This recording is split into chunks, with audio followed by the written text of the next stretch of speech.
আহা কি সুগন্ধ আকাশে বাতাসে। সকাল সকাল মুই চলিয়ে আসলুম শীতাই সবজি বাজারের পিছনত। অটে মোর নজরত পড়িল একটা ছোট্ট একটা জল খাবারের দোকান। আইটেম তো আছে নানান রকমের। তোমার তাহলে কি কি পাওয়া যায়? রুটি, আলু ভাজি, ডিমের কারি, ব্রয়লারের মাংস, পাঁপড়, খাসির মাংস।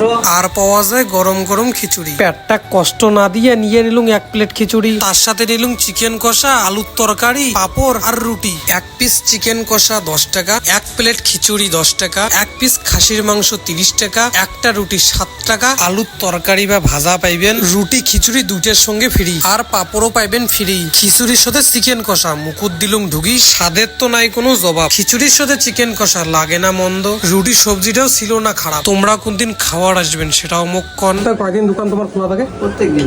প্রত্যেকদিন। এমনিতে শরীর অসুস্থ হলে তাহলে দোকান বন্ধ থাকে। সুমনদার দোকানগুলো সবাই চিনবে। দোকানের টাইমিং কিরকম তোমার তাহলে? সকাল 8টা থেকে রাত্রি 9টা। সকাল 8টা থেকে রাত্রি 9টা। সবাই একবার হলেও আসবেন, এইরকম সুস্বাদু জলখাবারের মজা নিয়ে যাইবেন। তাহলে তোমরা খাও পাপড় ভাজা, ওই কুলপি খাইতে খাইতে যাং বাড়ি। টাটা।